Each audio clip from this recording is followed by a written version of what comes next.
Hello and welcome to Game Brain. It is a podcast about our gaming group. I am Ben Mandelker. Joining me today, Trey Alsip. Hey Trey, what's going on? Hey guys, good to see you. Welcome back, Paul. Yeah, Hey, and there's Paul. Paul there's me. Satachet. I'm back from my European vacation. Yeah, fantastic. Paul, you were in Cannes, were you not? I was at the In Cannes Ireland? Film Market, and I was in Ireland. The market was great. I didn't wind up on a yacht, so I failed that metric. But for a lot of other metrics, I think we did very well. It was also my wife and I's 25th anniversary trip, so Nice. there was a lot of good times. Like Ireland is quite nicer than I had envisioned. Yeah. I got to help push an Audi off a beach. because That was Ireland. That wasn't Cannes. I thought that was Cannes. that was Ireland. I assumed was it was Ireland? Cannes when you sent the photo. Yeah. So that was fun. But it is we drove basically to where where the what do you call it what's the 8th Star Wars movie? Last Jedi. Is it the one about Okay. the aliens? Is it the one where they hold up the dagger and it lines up? Something about No. Princess Leia? That's the Skywalker Hoth. thing. The one before Hoth. that, where Luke Skywalker is on a green little island in the middle of nowhere. With the blue Castaway. The blue milk, yeah, blue milk. Castaway. You keep on going, Ben. It's working. It's working.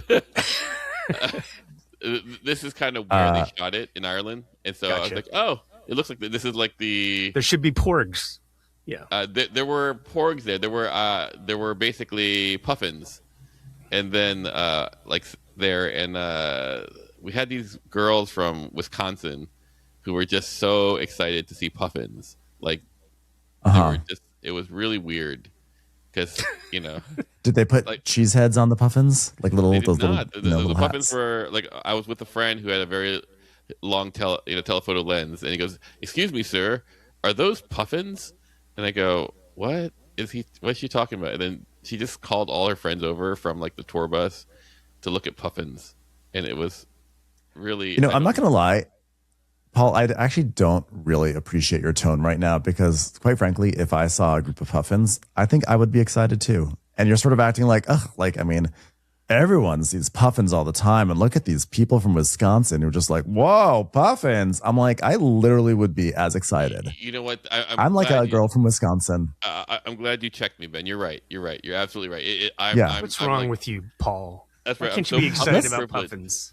I'm so puffin privileged. You're jaded. We are trying to puffin jaded. expand our Yeah. audience here That's in right. Game Brain. To And let's Wisconsin not in alienate particular. our Wisconsin ladies. Okay. Today we are talking about we're going to talk some about Railway Boom. We'll talk about Dogs of War, some other games. We are also going to have a discussion topic. It's not a deep dive episode. It's a good old fashioned discussion topic. We're going to be talking about generosity, which it sounds like, Paul, you engaged with by pushing an Audi out of the sand. So that was nice of you. Would that be considered kingmaking? Sure. All true. I'm very generous, but not with my my puffin love. Yeah. Clearly you're very withholding about puffins. Like we found a sore spot, clearly. So yeah, we're going to talk about all those games. Also, go check out my YouTube channel. It's called Table Scraps.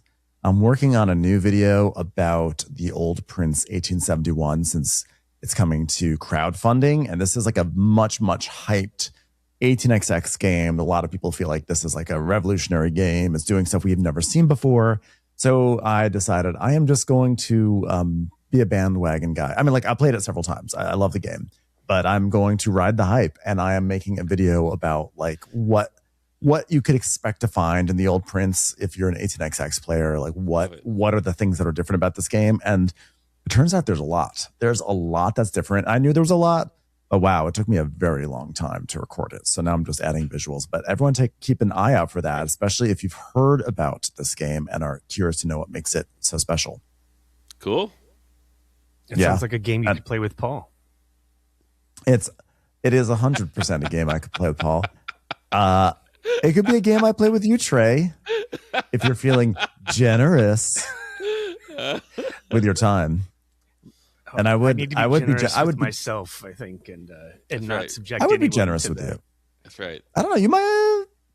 I mean, here's the thing: the old Prince is so crazy that if you were to feel those old, warm, fuzzy feelings you normally get when you play 18xx, which is like, oh my God, there's an auction right at the beginning, and I don't know what the hell I'm supposed to be bidding on and how much everything is worth. I think there's going to be a lot of us who won't have any idea and are going to just like fall through all the traps, because the old Prince has just so many traps to fall into, which I know may not sound great to you, but at the same time, if everyone is falling into traps, that might be fun. That might be fun for you. Wow. Or not. No, okay. Like, okay. Sales pitch has failed. It's like the opposite of the Incredibles, where Syndrome goes, "What?" And when everyone's special, no one's special. No one's special. Yeah. Let's get into some recent plays. So let's get into the big one, a big game to start off the episode. It was actually almost our deep dive. Right. But the thing is that a bunch of us have actually been traveling and here and there, etc. So I've played the game 3 times, and I just kind of wanted to still get some more plays in. I know some other people wanted to get some plays into. And we are talking the game about, yes, Trey, say the name. We're talking about Railway Boom. Which is Railway Boom, technically a 2025 game, but I think it's only just now kind of getting into people's hands. Is that right? Like, this was a hard game for you to get. Not even. Right? Yeah. It's maybe not even still available. It's not really even in people's hands, but however, it is available on like Amazon.jp, or like someone sent me an international link, like an international Amazon. It was sort of like, it was this weird generic international Amazon that wasn't even dedicated to a country. And someone said you can get Railway Boom on here. It sounds like your computer. It felt like a scam.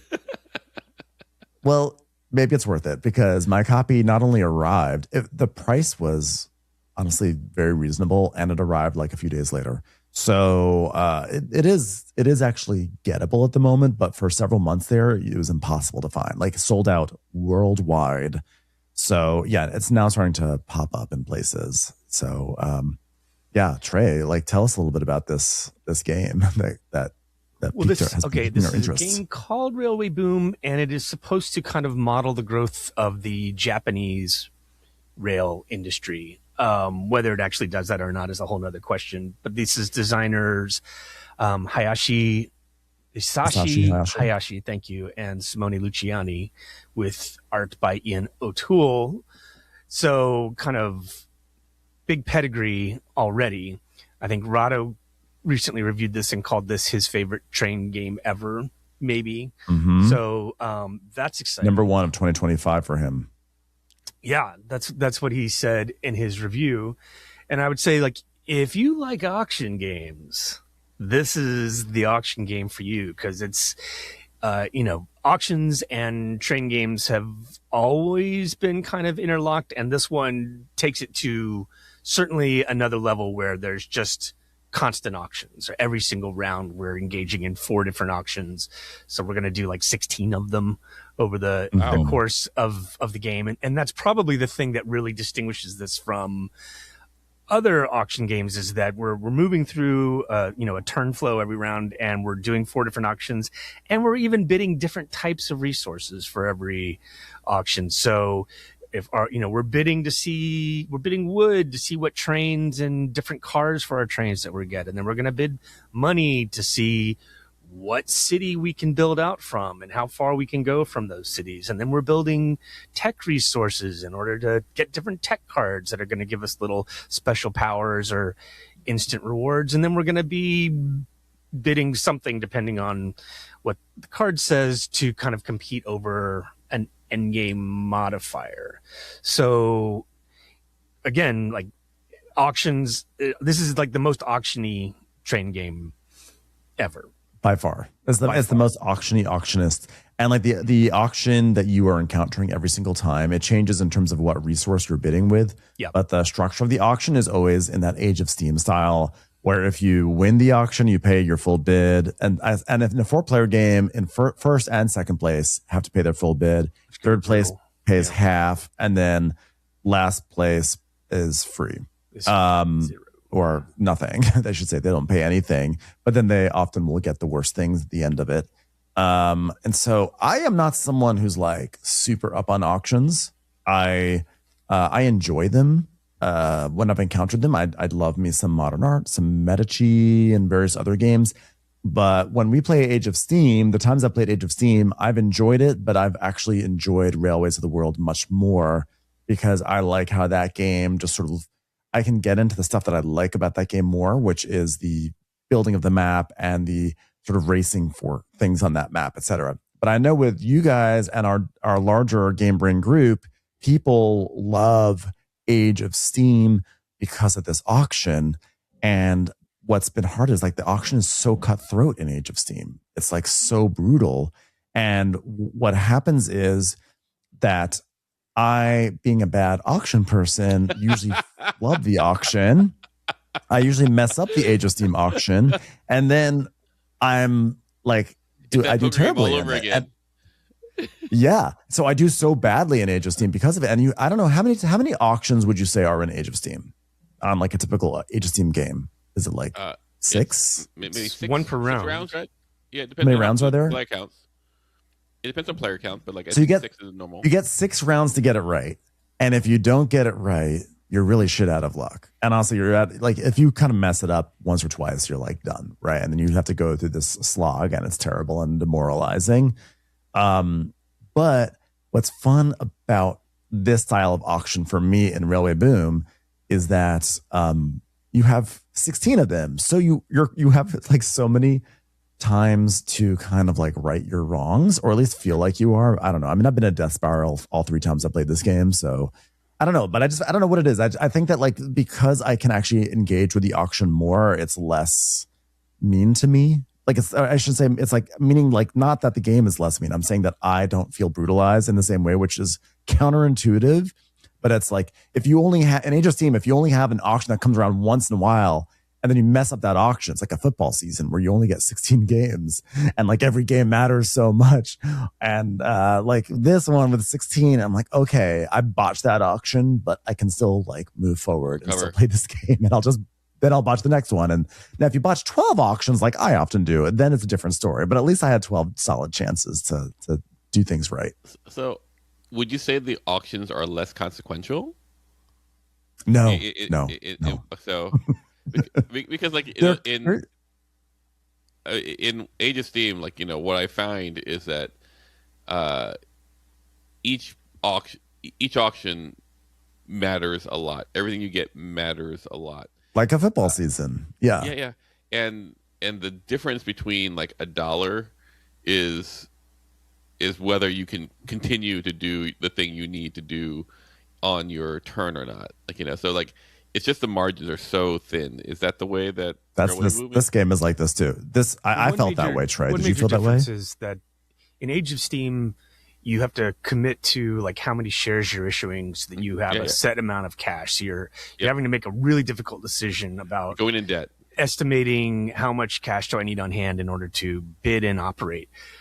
And whereas with Railway Boom, you do have some flexibility where like if you have to, you can start converting other resources into the resource that you need at a 2-to-1 ratio. Now that feels bad, but it does mean that you have a little bit more flexibility to kind of like go deep. Until you go bankrupt on all your short tracks. In Age of Steam, it can really just shut down entire avenues of play for you. So kind of like very punishing is its reputation. I mean, I think what I like about the auctions here, maybe if I can sort of like drill down a little bit more into how I'm feeling, is that I like that these auctions feel like massively consequential every time. Every single one of them feels so important. And every time, like that $1 or that one resource in that auction really is very impactful. Like, you can't waste a single thing in this game. So I do feel like I'm playing with that like high stakes auction element in it. And you do have that fun brinksmanship of saying, I think I will be happy going in a 4-player game, maybe third, and only have to pay half and getting a really good deal. And I think I can still get my things. So you still have all those feelings. But I guess there's just like more things to engage with for me with these auctions. Like there's more stuff to play with as opposed to Age of Steam where you just have this like one auction at the top of the round and then you just have to sit through that round. And if you messed it up, it's going to be brutal. And here you can get brutalized in different ways and like in multiple different ways per round. But like every time an auction comes, it's like there's like a moment of hope that this will be the auction that'll turn it around for you. And I guess maybe that's kind of it. Like with Age of Steam, you have that one moment of hope at the top of the round. If you mess it up, you have to go through that entire round, perhaps the rest of the game, knowing you botched it. But like this one, every phase, it's like, wait a second. It's like Liza Minnelli singing "Maybe This Time." It's maybe this time I'll be better. That is not bad. That is a Broadway musical, right? At least a number right there. Yeah, and just remember, in case it isn't clear, like what botched means in an auction can be completely situational too. Like you can botch an auction by winning it big time. Mm-hmm. You can win an auction by completely losing it. Like that's what's interesting a lot of times is deciding, where can I actually save here because I'm fine with all 4 of these options. And then other times it's like, when do I absolutely need to finish first here? And then I don't, and that feels and that can kind of screw you up. Mm-hmm. Or did I overspend in order to lock a thing down that I thought was essential? Those are interesting questions a lot of times. And I think the thing about this game that will be really fun for a lot of people is that you're constantly being confronted by like a new auction with new cards that you don't see coming. So you're constantly having to react to, here's the auction situation that's in front of you. Take it in, assess, try to plan a strategy for going into the auction, react as the auction is going on. And then even after the auction's over, then maybe people choose in a way that you didn't expect. And you have to kind of react to that. So you're constantly having this new flow of interesting uncertainty that you're having to react to. And in my mind, that falls into the realm of the tactical. Like this is a game that's giving you constant tactical challenges that you're trying to weave together from moment to moment and succeeding and failing to various degrees. But that also does mean that like your ability to really plan over the course of the game is much lower than other games because you are completely subject to the options that the cards present to you. Yeah. And that to me felt like, oh, this is really interesting, but it also is like, and this is also very different than than maybe even what I expect from certain games where I'm trying to plan out an entire game and have a long-term strategy. And you just need to kind of like let that go and enjoy the tactical waterfall of decisions that are coming at you, of puzzles that are coming at you, right? But it's not to say that there's no strategy. You can definitely still have broad strategies, but and I do feel like if you really probably get some reps in this game, you probably will be able to lean into the strategic side of it a bit more. But like your point is like totally true. Like it's constantly like the new auction is like there's new items at the auction and you had no idea. You didn't get to look at the catalog when you went into Christie's and you're just going to see what art pops up. And in many ways, you're just kind of like, your strategy is like about preparation for this uncertainty, which is kind of interesting. You're like, okay, I don't know what's going to happen, but I'm going to try to get myself into the best possible position. So that way, when it does happen, I'll be really ready for it. And I guess we should just sort of give like a brief overview of like, essentially the phases of the game.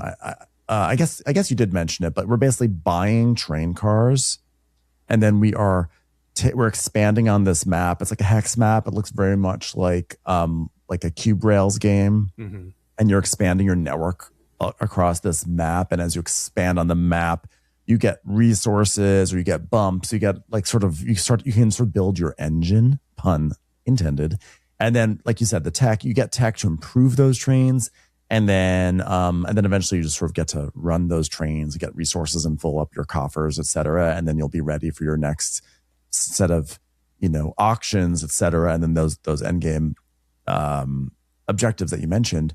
So like, it feels like all those elements are so important and you want to craft them in a way that really matters. Like you do have to like put some thought into how am I going to expand my network? So there's strategy there, but you're constantly faced with, like wrenches that are thrown at you. And like, if you really want to pursue your strategy, you have to spend a lot. You have to like really win those auctions. And then the more you win those auctions, sometimes it feels like you're sort of now in a hole. You're like, I pursued my strategy, but now I'm, those are interesting questions of how much can I hold in reserve for next time. But I think one area where I want to kind of like, not push back and disagree, but like a core tenet of a lot of train games is the idea of expanding your network.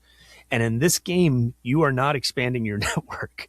Like that's not actually what you do, because every single turn you're building out from a new city. Now, can you then connect with your network and possibly expand it?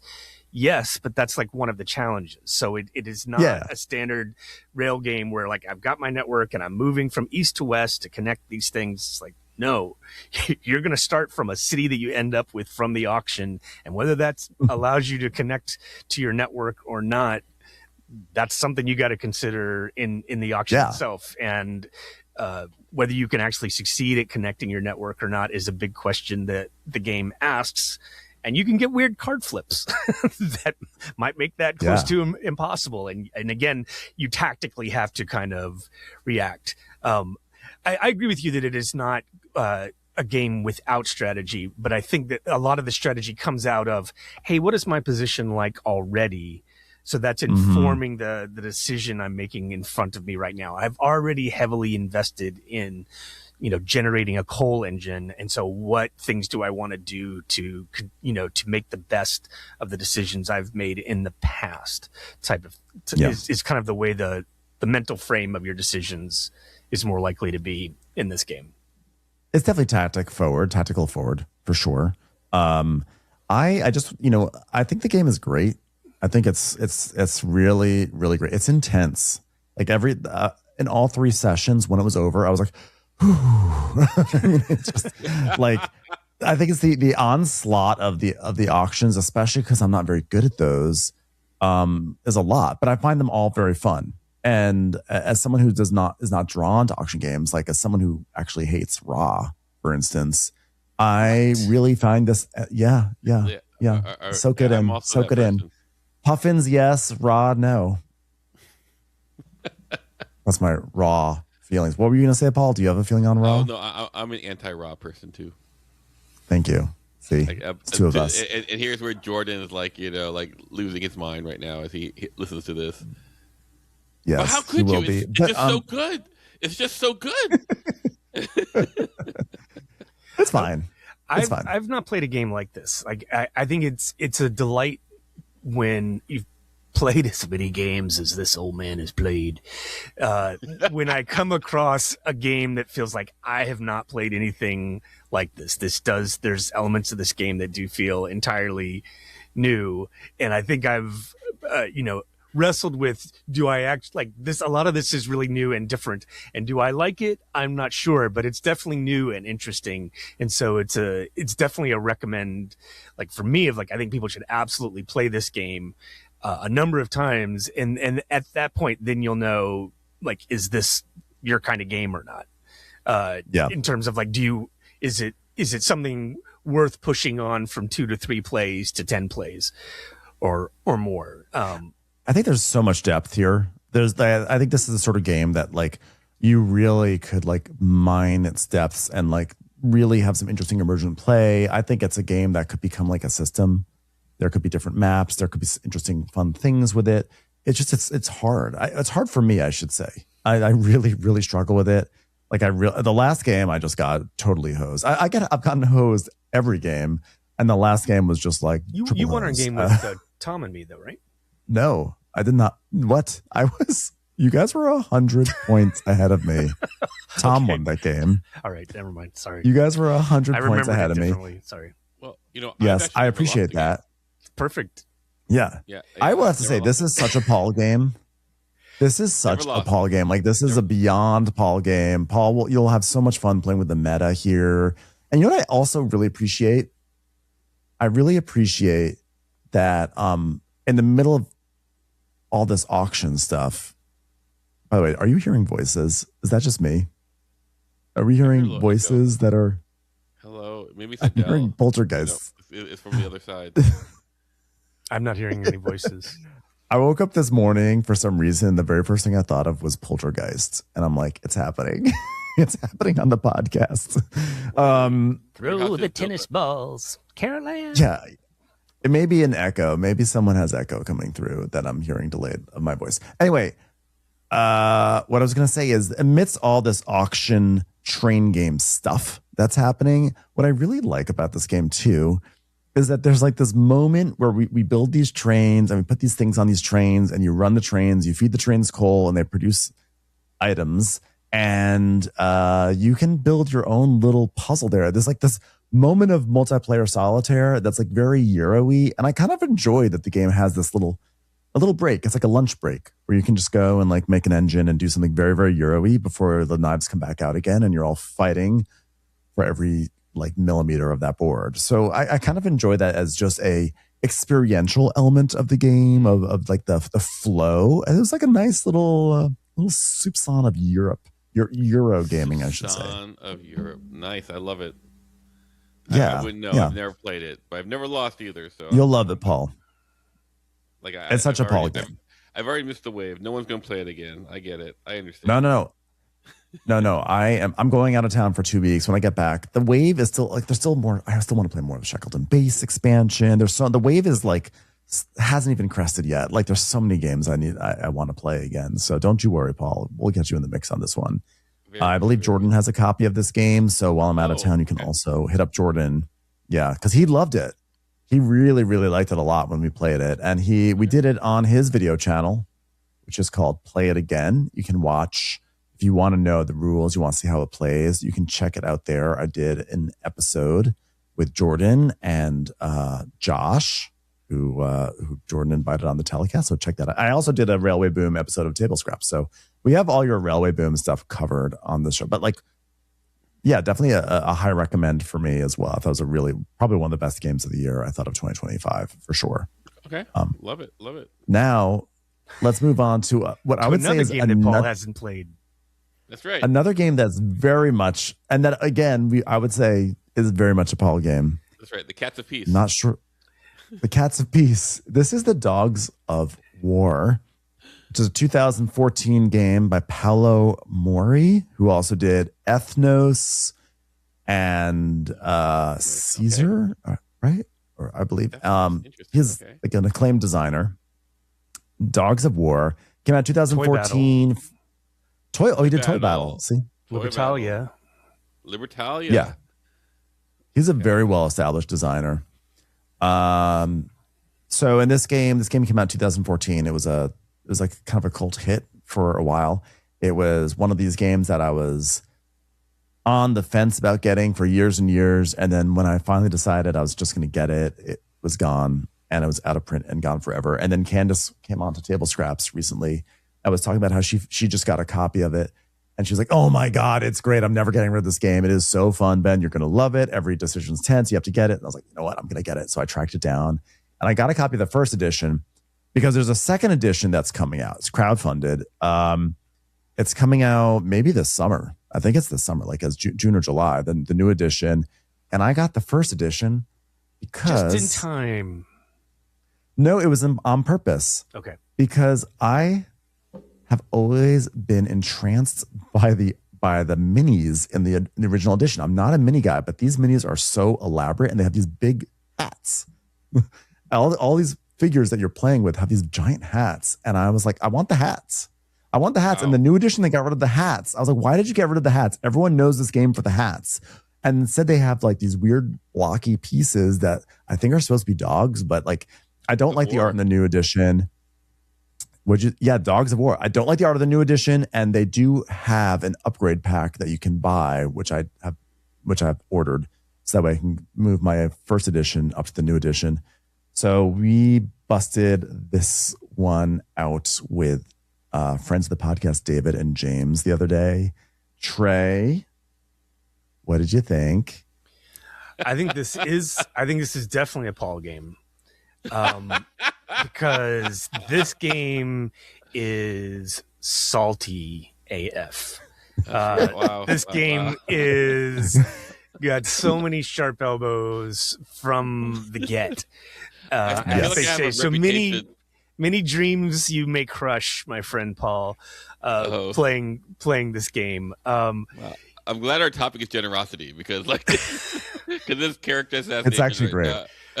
So let me give you the concept of this game. I think this game, I suggested this needs a Game of Thrones retheme, because the concept in this game is that we are all essentially heads of mercenary companies, in which there are ongoing wars between 6 different kind of like nobles or nations, and they're all just battling with each other.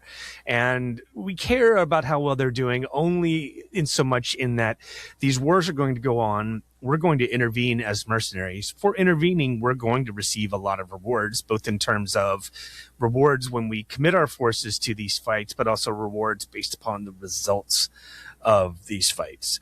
And so because we're mercenaries, we kind of have the flexibility to jump in on any side of this fight at different times. But as the game kind of progresses, we become a little more invested in the plight of some of these nobles, but just because we've grown our influence with them, because we've contributed to their success in the past. And so this game means, though, that we are constantly fighting to kind of control the tides of war as a mercenary company would, which means that we're constantly trying to dick over everyone else at the table. And your opportunities for dickerage are legion. Like there's so many different ways to love it. Olive dickerage. Yeah. Yeah, olive dickerage. Yes. Dickerage, new HBO movie.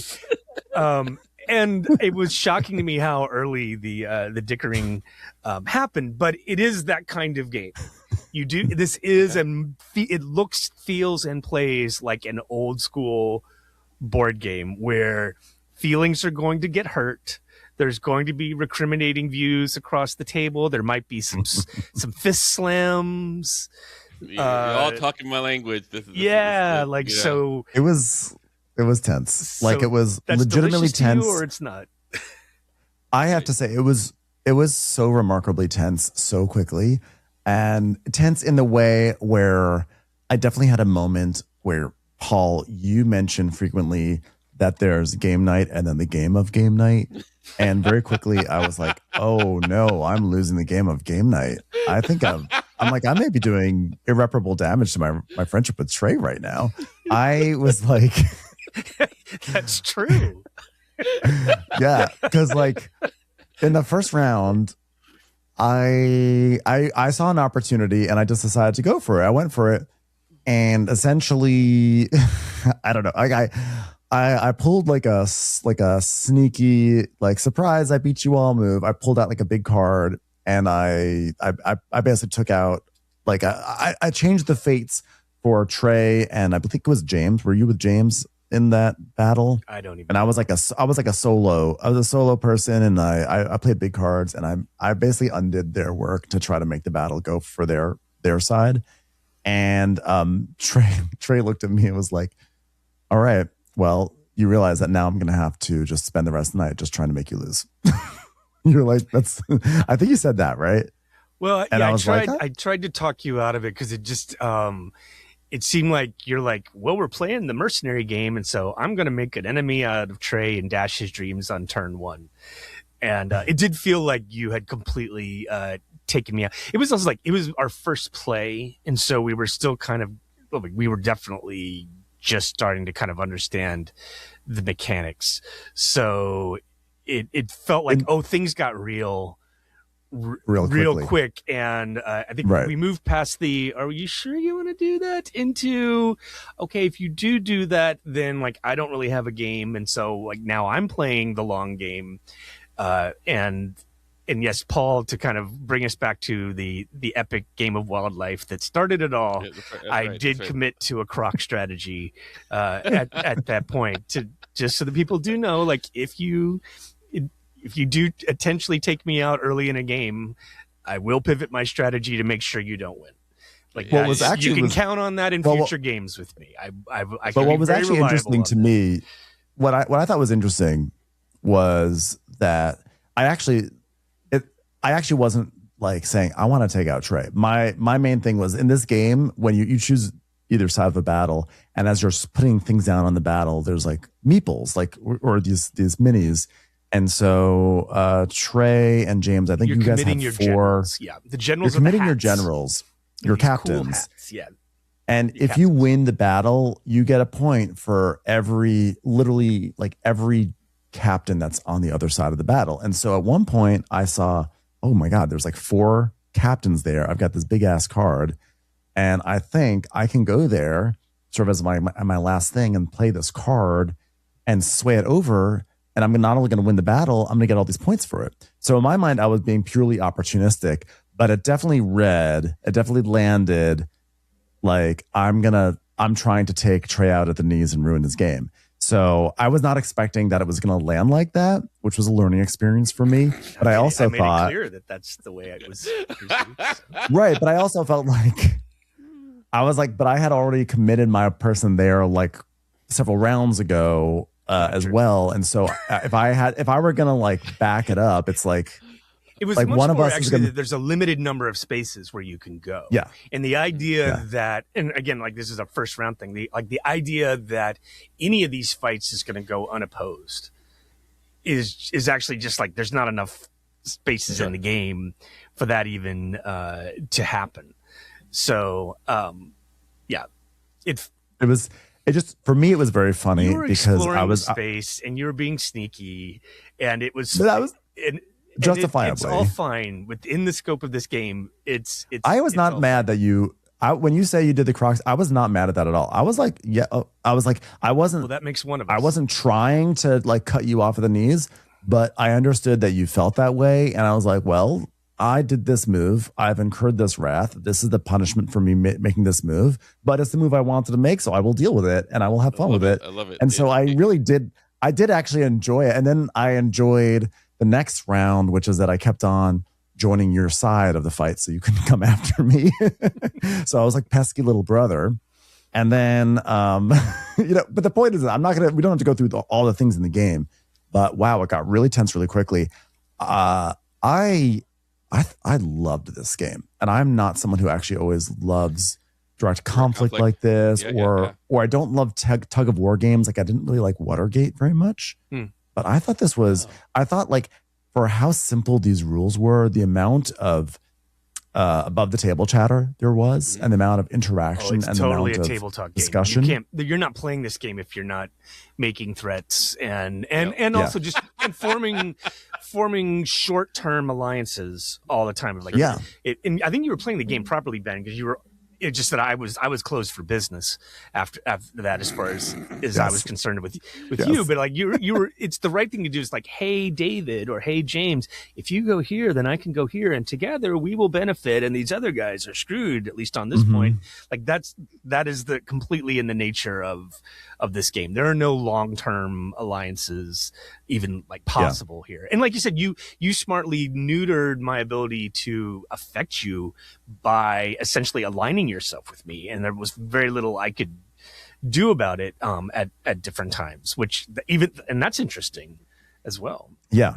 There was a lot of really interesting emergent play. There was one moment, when you put your meeples out there to take a side on one of these battles, did you mention this, how like when you put them out, I think you did, like there's like bonuses you get on those spots, and those bonuses are like really important, very significant. They're not like very significant. This is like Railway Boom all over. It's like it's really important to get those 3 coins, or it's really important to get those influence. Like it's not just like, we haven't talked about like you're also committing different quality of troops. There's like a 1-point trooper, a 3-point trooper, a 5-point trooper, or expensive War machine. 7-point war machine that will really Yes. swing things. And so you don't know what troops people necessarily have in reserve. So a lot of times you're scooping up rewards, and there's certain thresholds that you have to achieve in terms of your troop quality in order to get them. But you're racing for these rewards for helping these various nations. But then how the fight actually goes matters a ton too, because it's both the points you get, but then there's a reward for the mercenary company that essentially like contributed the most in terms of number of generals. And so even when you're on the same side, you're often competing for who can contribute the most, because the bonus for winning a fight is so significant. And so the jockeying is constant.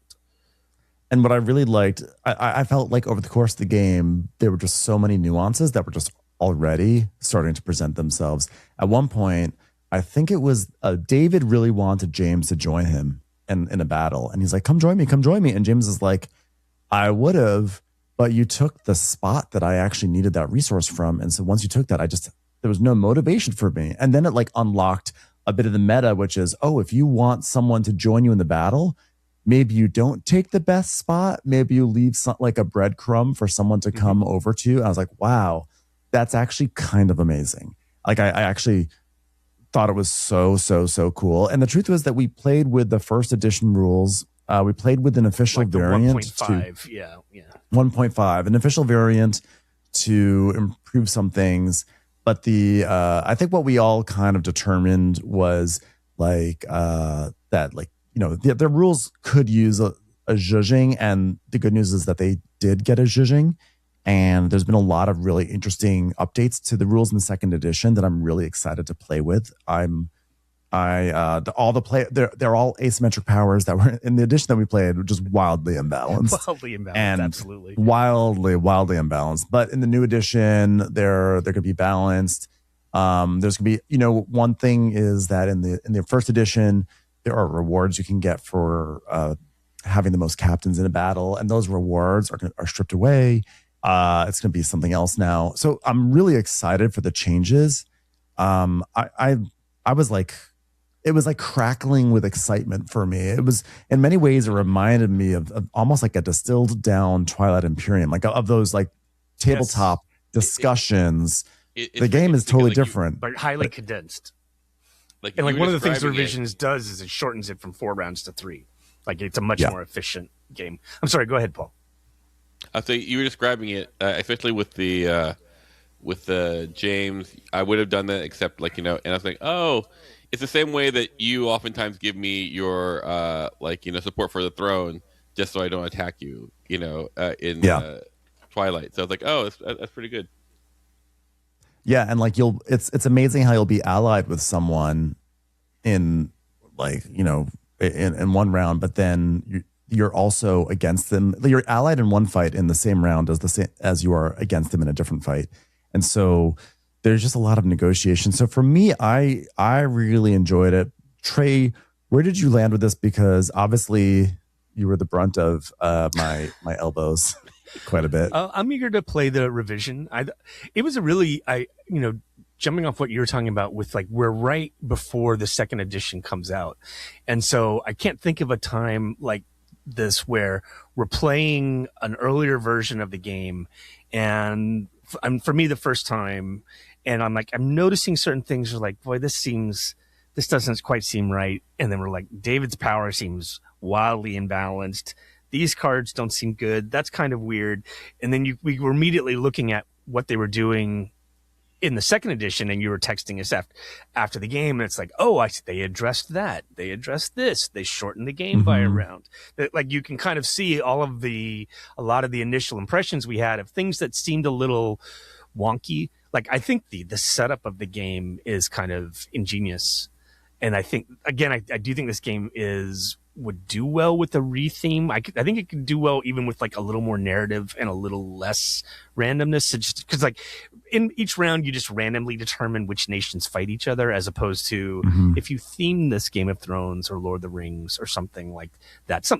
Game of Thrones works well because there's a long tradition of mercenary companies in the Game of Thrones stories that you could piggyback this onto. Like if you made it a little bit more narratively driven, I think it would also be a really interesting story. I think they tried to sort of do some world building, because in that rule book there's like pages upon pages upon pages but it all looked terrible. I mean, like it was terrible, and like the bones of this game were super super interesting, but it also felt like, it also did not feel polished at all. It's like, these things aren't really balanced. There's going to be a lot of randomness on this and a lot of randomness on that. But I could see why, having played it, I'm like, I see why people would be really excited about this game, because it doesn't feel like anything else. It makes a lot of sense. The core setup of the actually is very clean. Yeah, it's the rules are very very simple, very very simple. And we didn't even talk about like one of the reasons why you are taking sides in any of these fights is that you get these influence chits, and as houses succeed, win fights and succeed, they go up on this like influence track. It's like a stock market, so you want to basically buy shares in these houses that do well. And so there's a weird kind of economic vibe to it, economic game that I really enjoyed. And having just played the prototype of a game called Gods and Mortals. Candace had the prototype, and that's the same designer as Guards of Atlantis. And that game is sort of trying to do similar. In the prototype was trying to do the same thing in terms of like you're doing a whole bunch of stuff over in this part of the board to kind of like increase like essentially stock prices for these gods or whatever it was. And that one didn't really work for me. But they're going to be developing it, so I'm sure it'll be great when it comes out. So I don't want to like trash something that's only in prototype state, but meaning that the reason why I'm drawing this comparison is only to say it's not as easy as it sounds to do those sort of games. And I feel like Dogs of War does it really cleanly. And also the second edition is sort of being stewarded by Shut Up and Sit Down. So they are giving their input, and they're big fans of the original game. So hopefully that means that I'm eager to play it again. They'll have an eye on it. I'm really eager. Like even the edition that we played, I would play it again pretty willingly, because like there were some brutal lessons there, and one of them is that there's almost like a poker aspect to the game, which is your table position matters incredibly, and it was something I didn't appreciate in the first round. We also messed that up, which is that going first feels great because you've got first chance at some really juicy rewards, but it also means you have the least amount of control over how the fights actually turn out, because you're going to act, and then other people are going to act after you, and so they have all the control over the fights. So maybe when you're going first in the first round, don't commit incredibly heavily to a single fight where Ben can mess with you, because it won't turn out well for you. I also did something really, really evil to Trey, which is that I also knocked out his entire fight at one point. So I really, I was like, I'm testing the limits to how much our friendship can withhold from this game, but I gotta explore the space. You gotta win the game, not game night. I loved it. I thought it was great. I'm really excited to see the second edition. Did you win that game, Ben? I was last place. Yep. I was last place. I was last. But I was the boogeyman of the table. I was definitely the villain of the table. People were they were not. Why? I feel very touched, Ben, because I wasn't there. You decided to take the mantle of Paul. Yeah, that's. Yeah. Well, I saw opportunities and I went for them as best as I could. Real quickly, two other games played a little bit recently. Actually, the same day, played some Tenby again. We talked about Tenby the last podcast. It's tableau builder about building a town in Wales. I think I played it now 3 or 4 times. I think it's great. I love this game. I think this is a great 45 minute to an hour long game. I'm really digging it. Paul, you actually got to play that, but I think you talked about it in the last episode, right? Yeah. Did you? Yeah, like it's great. It's a great little game, like, picturesque. Wes Anderson meets, Very, very much so. Yeah. Trey, how's it holding up for you on repeated plays? Yeah, I like the Wes Anderson comparison. I think it should be a good staple of, we've got 45 minutes. Let's play this cute little thing with some difficult decisions. I think a lot of people looked at that game and said, I can take this home and play it with my family. Mm-hmm. So where it'll work on a lot, like even if people aren't competitive in it, you're still gonna end up with a nice tableau where you've built your little rows of cities and have a successful dollhouse game, which I'm a sucker for. I still like any game that kind of creates a dollhouse, whether it's a German farm or a Welsh seaside town. Street. That's right. That works for me. Yeah, I'm really digging it. It's a real surprise for me. And then I played another session of the Treasure Ship of Zhenghe, which is also by Hisashi Hayashi. I played that with Jordan and James. And I really am digging this game. It's my third time playing it. And it was just a radically different feeling game than last time. Heavy Cardboard did a playthrough of it recently. And they were saying, Edward over there, shout out to Edward, Heavy Cardboard, and the whole gang. But they were saying, this game is really fun, but maybe one round too long. And so in their playthrough, they started on the second round. And so I was sort of like monitoring that this time, and I could see that for sure. Like it did feel like we were able to get too many things done. And so feels like it could benefit from like a little bit of tightness. What I would really love is for a publisher to pick up this game and tighten up some of the loosey-goosey rules around these animals you can get and some other things. Maybe tighten it up to 6 rounds. Thematically, it's a historical figure who went on 7 real voyages. So thematically, they were trying to do like 7 actual rounds. But I think we can zhuzh it a little bit. Maybe the setup could be the first voyage or something like that. Scoring, there's a way around it, I'm sure. But I just was so impressed with how I felt like I was playing a totally different game. I had a totally different vibe. I loved the interaction on it. The brief overview is that in this game, where everyone together is commandeering a maritime voyage from China heading west. And so different people are going to be in control of the voyage at different times. And depending on where the voyage goes, you're going to go to different action spots. And so you're trying to gauge, like, do I want to be later in the voyage? Because I know the action spots later on in the voyage are really juicy. But when you go later on, you have the least amount of control because the voyage may wind up going north in a totally different area. Or do you want to go earlier where you have more control, but the spots aren't as juicy? And so it just was like, it's a very fun game. And I was talking with Jordan after we first played Railway Boom, and I was sort of like comparing these two Hisashi Hayashi games, like which is the better game. I was trying to gauge, and I feel like Railway Boom is like by far the better game in terms of it's a tighter game, it's better designed. It just feels like it's just such a strong game. But the Treasure Ship just feels very fun in a way that like Railway Boom sometimes feels more intense than it does fun, even though it is really fun. But Treasure Ship, I just feel like this going on this maritime journey together and having discussions about which way the journey is going to go, or, I want to go into that port, but if I go to that port, I'm setting up Jordan so that way he can go to Ceylon. And if he goes to Ceylon, he can get Pepper, and we don't want Jordan to get Pepper. And, like you have these funny things that you're discussing. It's like, no, we can't go there because otherwise James is going to get a giraffe. We can't have James get a giraffe. Let's go north. That was the disconnect for me. Is like I got a general impression of this game from the box and the map, and then I looked over at a player board when you're halfway through, and you're making little interlocking things between lions, giraffes, zebras, ostriches, and horses, and I'm like, okay, I have no idea what's going on. The game is it's cramming in a lot of things. It's like if you can get your journey all the way to Africa, and maybe even just like Yemen, you could get animals and you put them on your ship. And when you put them on your ship, it's a polyomino game, which feels like it's probably too much, but I really enjoy that part actually.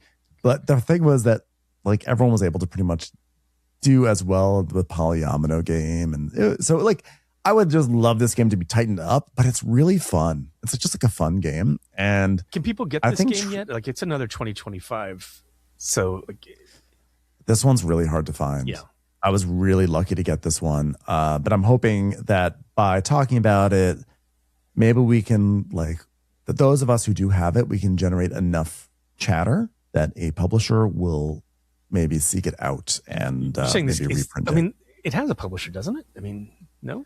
Well, it was like Harvest it had like Valley. a crazy limited release where they Okay. said it's not going to retail and we're never going to reprint this. And I just think that like Okay.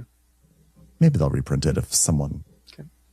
talks to them. So I don't know. I think if you see a copy of it floating around in the wild, I think for sure get it, and if you don't like it, you can sell it. Okay. It's definitely like Grail game status already. So I think that both of you guys would enjoy it quite a bit. Maybe Trey, you might not love some of the randomness of like, you never know when it's your turn to like I'm commandeer a very the ship. flexible person, and my emotions You are flexible. completely in control. I've never have right. strong reactions to anything. That's I right. would say in a game. Well, Or your ability opinions to about respond anything, really. is well known.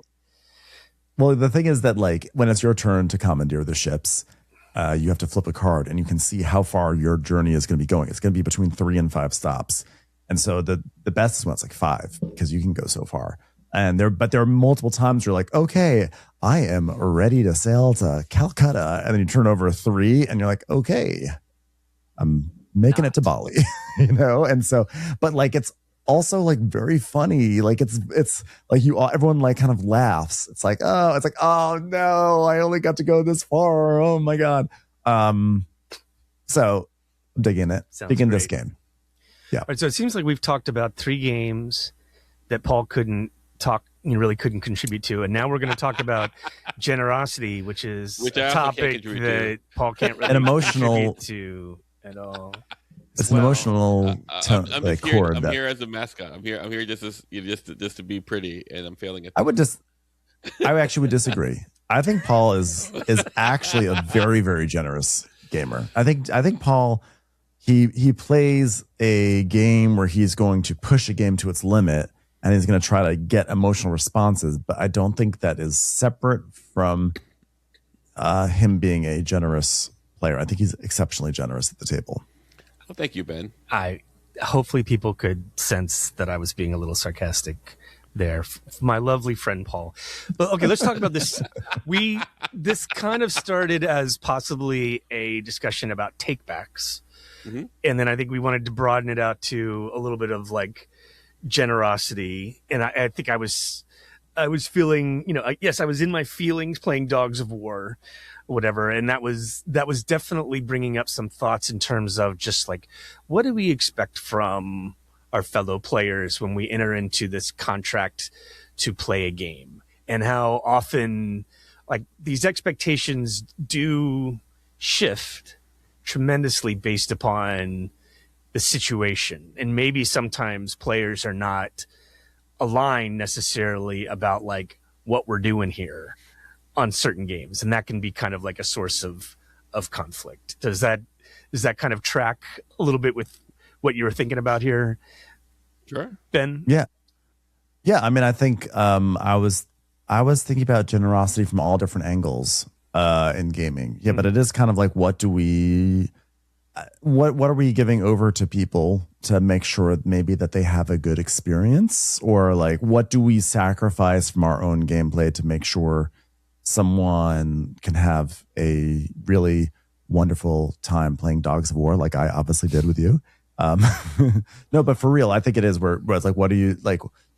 It's all tied up in lots of concepts of selflessness, selfishness, things like that. But I think generosity, I think it's ultimately about, with board gaming, generosity is about how do you create a space where people can, where you can afford people a space to have fun in the game, even though you're not obligated to do that. Is that maybe a good way to approach it? The way I look at it is like, there is a baseline of like game etiquette, and as far as like how games are played, and that's usually around some version of like tournament, right? Here are the rules, and this is fair, and whatever rule set is. And then I think generosity, like lives when you exceed those rules, or like, maybe exceed might not be the right word, when you don't have, when you disadvantage yourself or something for another person's experience. So like, Mm-hmm. so I think like, I think it's really important to have a certain sense of that when it comes to like curating a game night, or Mm-hmm. building relationships, or even like trying to go, hey, I'm a fun person to play with. I've had experiences where people have told me like, oh, I'm ruthless because like I need to make sure that people feel that I am uh, worthy to be at their game nights. Mm. And I've never actually like considered that before. But like I imagine there are some game nights that or game groups that are completely vicious, and they are solely uh, goal focused. So you don't have to be nice at all. I think you touched on this earlier, where like, despite your reputation for crushing dreams and having people lose their minds playing game, the game we are actually playing is like the friendship game. And we win this game by continuing to get together in friendship and play games.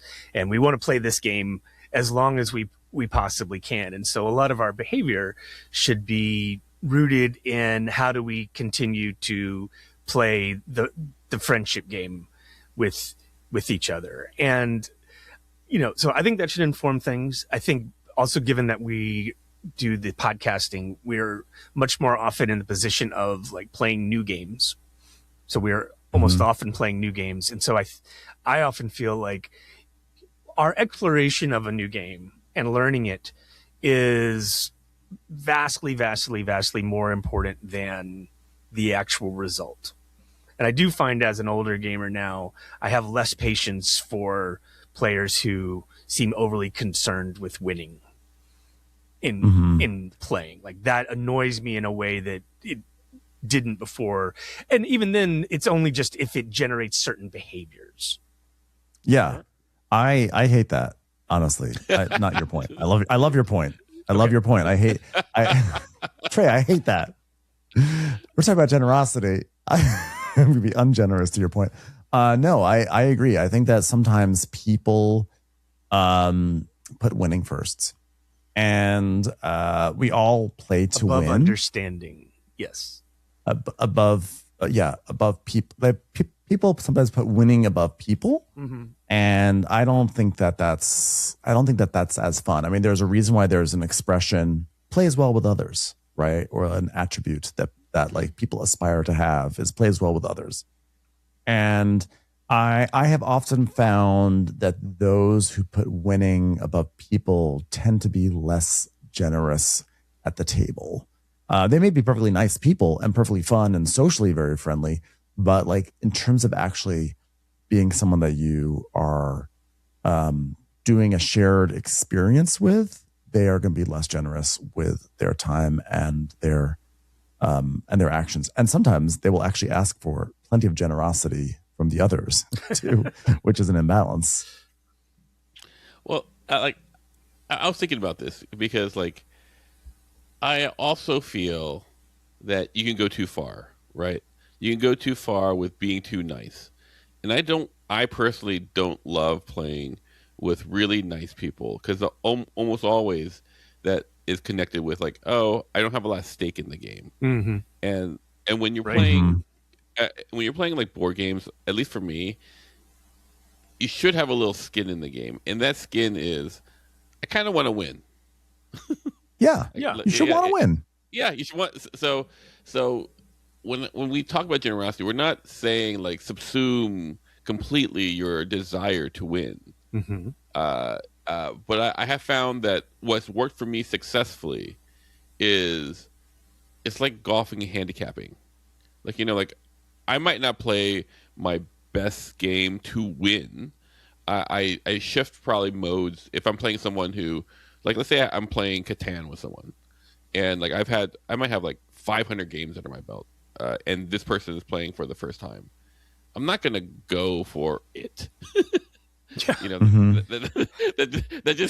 That just seems like not a good strategy for anyone. So I might try a different style of strategy than I normally would if I'm really, but like there is a lot of like basically shepherding to make sure that they are getting it. Like I have this phrase that I like. I go, I don't care about beating you if you suck.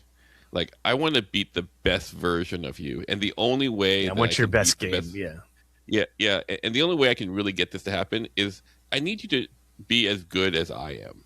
You know, like because I can't teach you how to be greater than I am. You have to find that, but like I can probably teach you how to get as good as I am, and only then is that like worth crushing. Like Trey, it's only worth my time to make Trey mad at me because Trey has the capacity to like crush me. It's not like Paul. if Trey. Thank you, Paul. Like, Yeah. That's exactly what I was thinking when I was playing Dogs of War. I was like, if I don't do this, He won't respect. Trey is going to insulting. destroy me. Like that's right. It's insulting, and so like That's right. You don't. If you take it easy on someone, like that's condescending. That's terrible. 100%. It is patronizing. Yeah. But I think, but if someone's new to a game, I wish I could even be as virtuous to say, I want to beat you with you playing your best game. I don't know if I necessarily, I'm like, sometimes I'm like just happy to take the win. But what I do want is that if I'm playing with someone, that they have a great enough time, they want to play with me again. Yeah. And that way, if I text them and say, do you want to play games tonight? They're like, oh yeah, I'll be right there. Or if it's a game that I'm really enjoying, that someone will want to play that game again and we can explore it some more. So I kind of feel like in many ways playing games it's great to win. It's fun. It adds the stakes of the evening, but in some ways it's like it's a marketing opportunity so that way you can play the game again. And so yes, I would love people to play their best game, but I just want people to want to come back and just play a game anyway. I want them to have and so like sometimes that's about like pointing out like, hey, you could do this, you could do this. I want them to feel like, oh, there's things I could be doing. I could be playing this, like I could be getting points here. I could be getting points there. Oh, wow, this game is so cool, So a lot of times I wish I could be altruistic, but it is I am self-motivated, but I think that's Right, well, let's get a little more specific worthwhile then, or some concrete examples. Like, and maybe we talked about this on the podcast before, but we had a great example, I think, when we were playing Nippon recently, where I think who were we playing with? It was our first time playing it. And Paul, it's that player's turn, and you would clearly have done much better. Was it with you? No, but it was one of these things where Paul's like, to the new players, like, just so you know, Paul did that. You need to do this, because if you don't, I have to wreck you here. Like, you're leaving yourself completely exposed. So in the interest of having like the best game we can play, I'm pointing out this feature of the game that you might have overlooked, so that your game will be more positive. And I think I thought like that's really great. That's exactly what should happen, especially for a first play with a friend. With Nippon. Definitely with Nippon. And I think we've seen other players at times, maybe not in our gaming group, who and like just picture this moment, because we've all been there, of you're playing a board game and the person in front of you, and you're thinking, oh, I hope they don't see this thing. Oh, I hope they don't see this thing. I hope they don't see this thing. Maybe they don't know that rule, but I really hope they don't see it, because then I'm really going to jump on this and it's going to be great. And I think that there's some people who can't resist staying silent there. Well, there's a time, I think, though, also like, look, I'm not going to act like I'm a saint. And I'm like, let me, You're by not. the way, you should do that. You're not. It's like, but I think like there is a time in the process, over the course of the game, where it's like, okay, I think everyone gets the rules now. Like we've done the hand holding, and now I'm like, I'm not going to point out this thing. We're in the fourth quarter, and now the end is in sight. I'm just going to keep I'm going to cross my fingers, hope they don't see this thing. But if it's a thing like I do, that being said, if there is something that's just like blatantly obvious that they should be doing, I think we do tend to kind of just still even then chime in and be like, I hate to say this, but you probably should do this. Yeah. And the earlier the game, the more important it is too, right? It's kind of, I felt like you were saying. Like for me, like it probably comes down from the first board game I really played was chess. Like where where there's actually a right move, like the obvious right move. And so what would happen is like I've gotten good enough at chess that I would play like people who were just learning chess. And like if I move like my pawn to the center, the center, and someone moves like their flanked pawn, and unless they're max, like what's his name, Magnus best chess player in Carlsen. the world, they're Magnus. Like they're not playing right, they're just going to be at disadvantage. So what wound up happening was like I started just going like, hey, maybe do this because I need to sharpen my game, and I can't sharpen my game if you are going to be like Terrible. like a sponge. Yeah. Yeah. It's not going to work. At the same time, some people really hate that. Some people they don't want that. Some people go like, "Hey, let me learn my way. I don't need you to X, Y, and Z." And you kind of have to modulate that. That's right. Like you have to. But that's the difference also between a little bit with strangers versus friends, and you just don't know. I think our friend Chris Bussey is a little more like he first time he plays, it's like, this is going to be terrible. I'm going to be terrible. Don't take it easy on me. It's like he kind of famously we've pointed out like, oh, you should really take this back, and he's like, nope, not doing it. That's almost like a point of pride. With him, and no hard feelings either. It's not like he's like, oh no, I'm not taking your generosity. It's more just like, no, this is how I learn. You make mistakes, and now I'm going to remember that going forward, type of thing.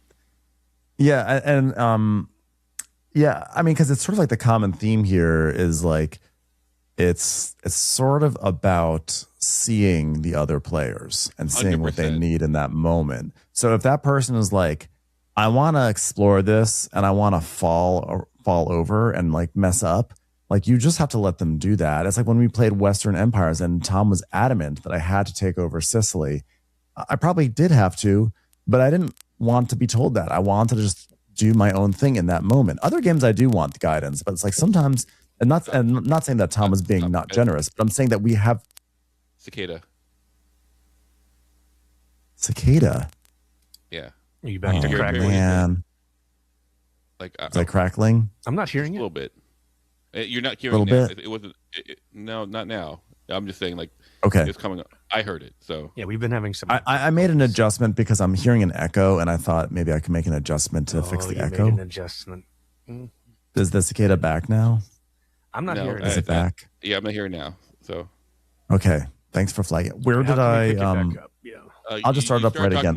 Western Empire is where it started coming. Okay. Hold on one second. Let me make a note. Game Brain. This is at 112 or like 11:45. 111:45 is probably when it happened. Yeah. Mm-hmm. 1 second. Crackles.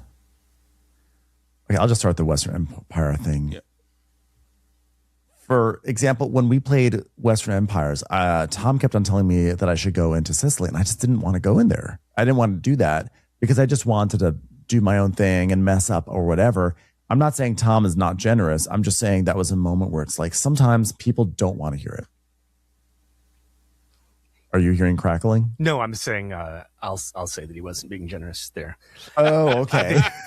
I thought you were hearing an audio issue. Well, that's like it's a tricky thing with a lot of times with new players or people that are playing new games, it's hard to know whether someone is giving you advice that's actually in your best interest or whether it's self-serving. And I think you were right to be a little bit suspicious of Tom's suggestion there, and especially when it became overbearing.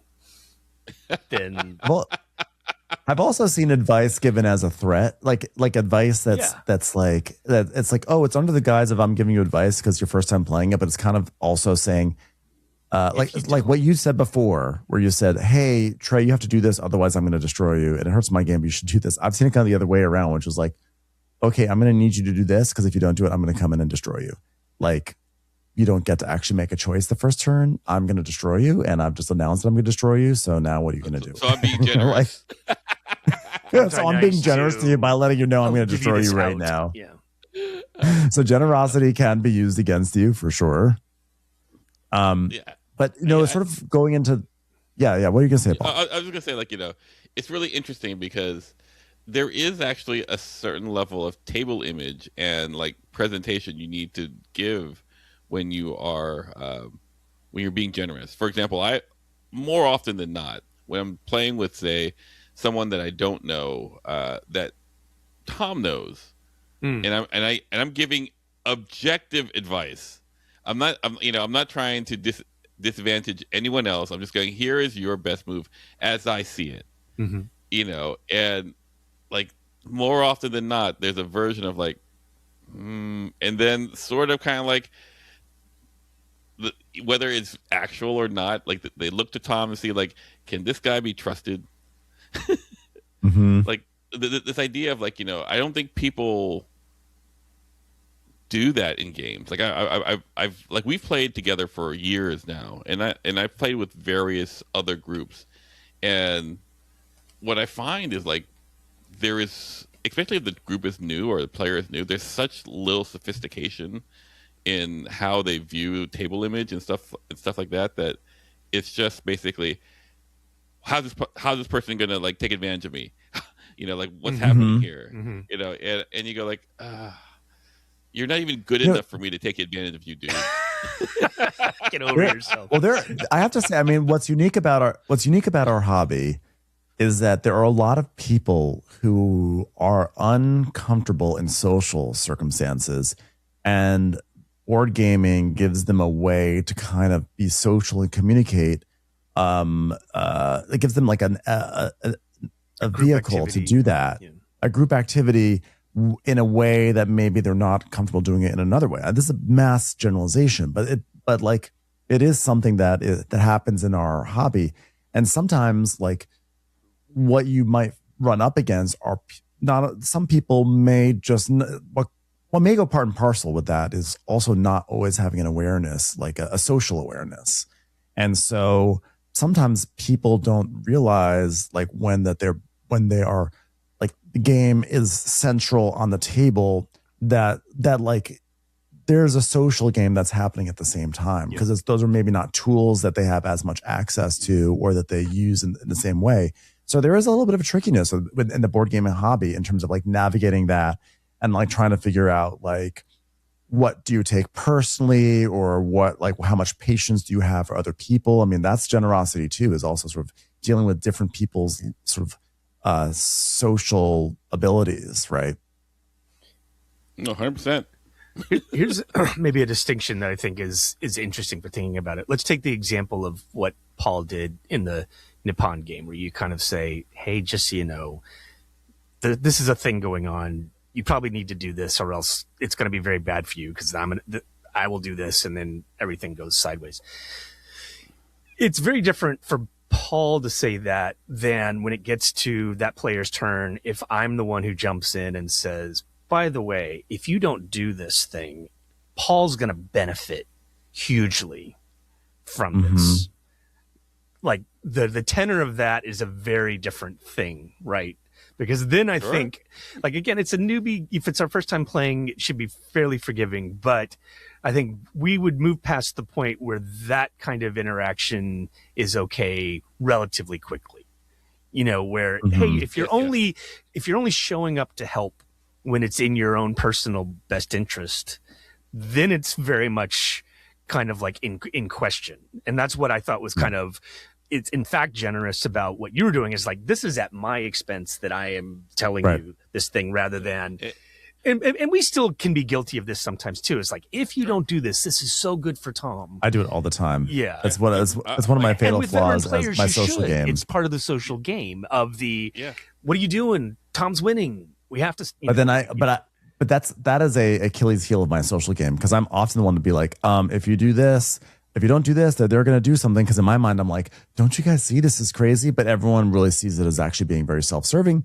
Because the truth is, I mean, there are, I would say probably, I don't know what the percentage is, but there will definitely be times where it is self-serving. But it's almost like, even if it's just like self-serving once or twice, it kind of taints all the other times where you're like, actually, this is for the table.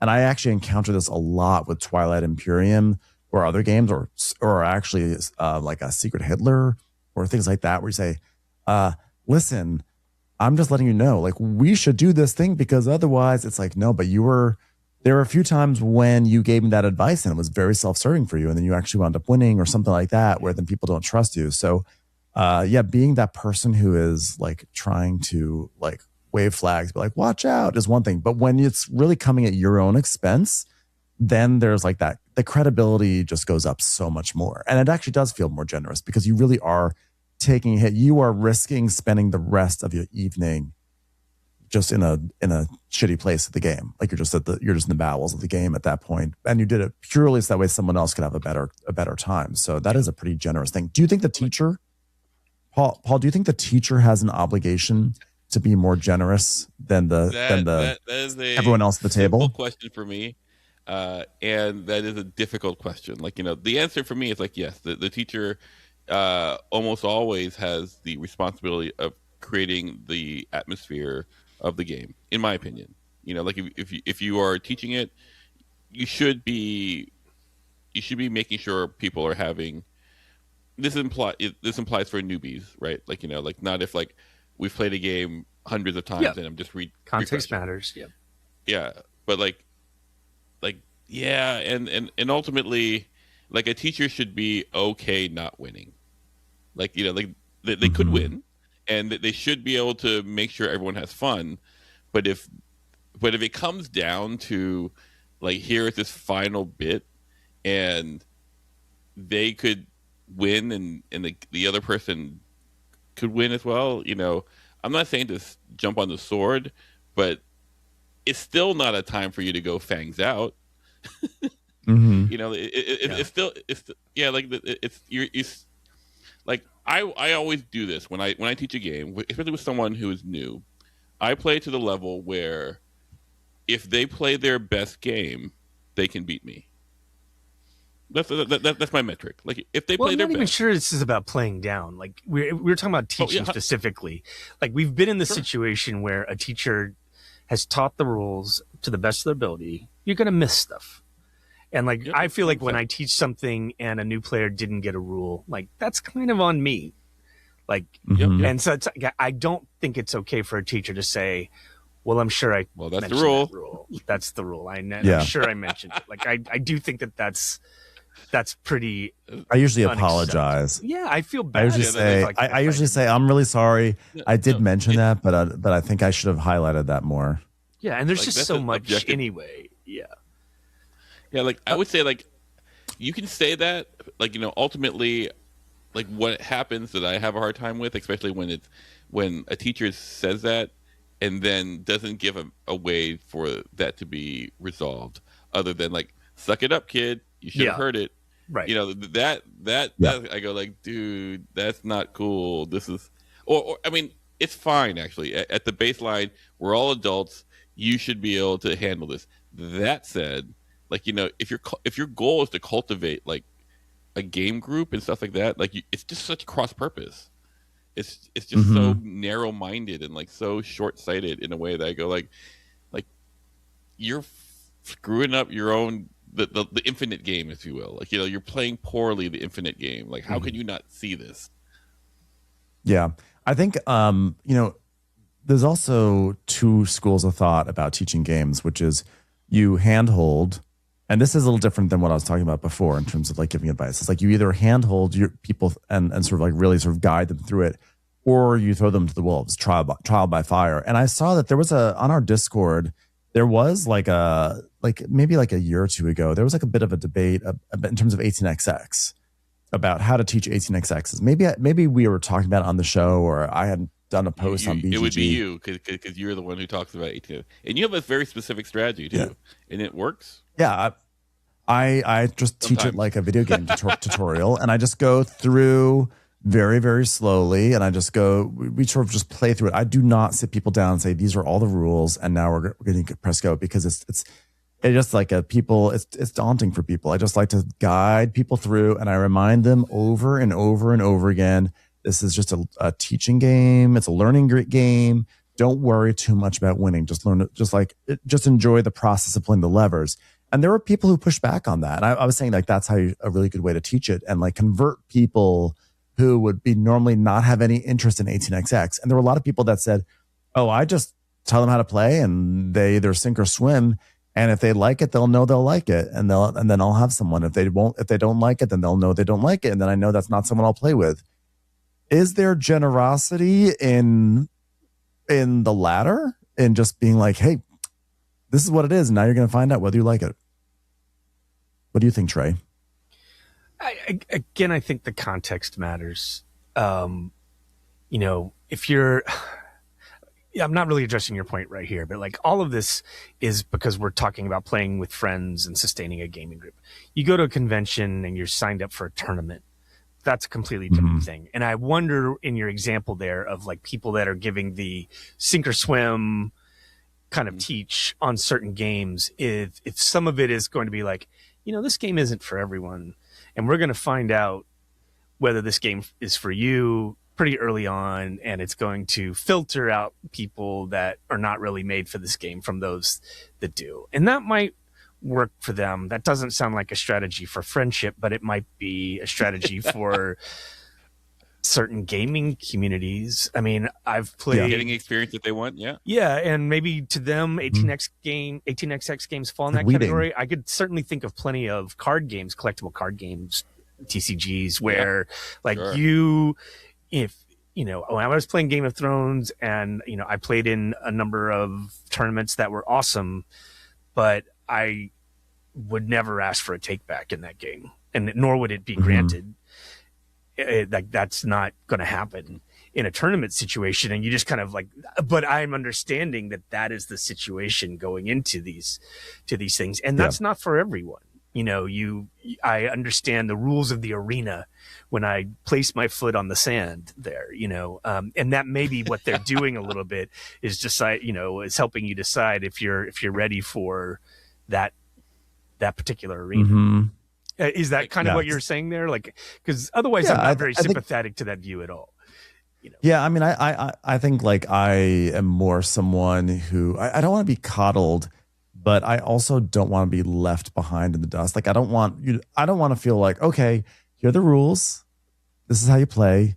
And then the people who are experienced just like go ahead and they're like, oh, we'll play this card or this, and they're like naming the cards. I have no idea what they're saying, and I'm just like, I don't know, and I'll just do something. And I sometimes even feel a little bit left out of the social experience that way. So I do like it when like the teacher is not necessarily like playing down, but is sort of approaching above the table, like at my speed, and like welcoming me in to the process and being patient with me. I don't like being like left alone when I'm learning a game. And then I feel really bad when like the game is over and I've had a bad time and I'm like, well, like they weren't taking it nice on. I didn't even know what I was doing and they just were going ahead and they were trouncing me. And then I feel like a baby. It's like, well, like, can I really not get over myself? It's just a game. Like I'm not entitled to be given special like treatment or like training wheels like that. That's not, there's no entitlement, but like yet I'm acting like I wanted that, What were you gonna say, Paul? I was gonna say, like, I think that most people would prefer to be played down to. They just don't like the sound of it. Like, they don't like. I don't think people like to be given wins. I think like if you constantly make like the wrong move. Just so that another person can now you got me, you won, like no one unless you're 5, you don't need that. Most adults I know don't need that, but we play games because it stretches us, like it gets our brain thinking. It gets like we're putting things together, and there's a point where like the challenge is greater than our ability to do that, and we find frustration in that. And some of us can just go, okay, I'm going to do better next time.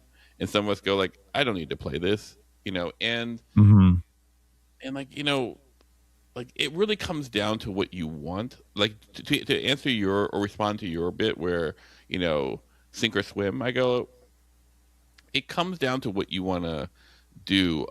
If you want to do sink or swim, I don't think that's generous. I don't think generosity has a place in every group though. So like, and also like it's a totally viable way to teach someone. It just may not be the most generous way to teach someone. in my experience coming into game night, like to this game group, I started the first game I played was Wildlife, and people Was that kind the of just first like, one? That was really the first game? yeah, Okay. yeah. All right. And then it's like, okay, everyone's playing their game, and I'm left to my own devices, and I'm playing like a very primitive creature, a crocodile. It happens to align with my. Yeah, You were feeling a little crocodile? Mhm. Sure. and I was going, okay, this is what I'm going to do, and everyone at the table is going, what the hell is happening? Because I'm breaking some social rule or something, and the person I'm going up against is also very much in my space. Yeah. So they're just watching, like, you know, the fight of the century, but most people, like, I would never do it now that way because that just would guarantee that I would lose. There are probably other ways to play, but I didn't know how to play. I didn't play these games. I had just played Catan before, Right. and then the next game that I played was like Age of Steam. And I'm going to tell you right now, I wasn't ready for it. And it wasn't like you hated it people for were years, like, oh, frankly, right? Yeah. for a year, I was going, Yeah. Tom would keep on going like, oh, let's play Age of Steam. I go, God damn it. Like, you know, I don't know how to bid. And it took a year before I go, oh, I see what's happening. The game is not about laying tile. The game is about bidding. And everything comes from there. Then you start laying tile. But like, until you understand the consequence of the bidding, it's never going to work. And it took me a year because no one really explained it to me in those terms. And I don't know if people were cognizant that I was deficient in those terms. I was just pulling levers. But like, I didn't have someone who was quote unquote generous of spirit, because Tom was always going to bid hard. He was always going to bid hard. And this was pre-Dimitri losing his mind and now only just bidding the max whenever he can to get the thing he wants. I'm going to bid 21 for a locomotive. You only have, okay, whatever, Dimitri. Like, there was a time where Game warping behavior, yes. There was a time when people played that game like almost in a tournament style, and I wasn't accustomed to that. But not well. Not well. Well, here's a question. Yeah. Here's a question. If someone is having a bad time with a game, or maybe even like having a tantrum, Yep. Are they owed? And I swear to God, this has nothing to do with the dog tour. But for real, Yeah. if someone's having a bad time, and as I have had before, I've been in my feelings, are we obligated to be generous to that person or not? Like, are we obligated to be like, oh, you know what? They're in their feelings. They need to get over it. Let's just go for it. Or is it important for us to actually try to sort of reel them back in and tend to their emotional state? Like, I have some strong feelings about this. And it comes down to context, of course, but like, it really depends on strangers or people you play with. So with strangers, I tend to just go on my read. If I think they're a jerk, then no. If I think they're pretty cool, okay. I might do something.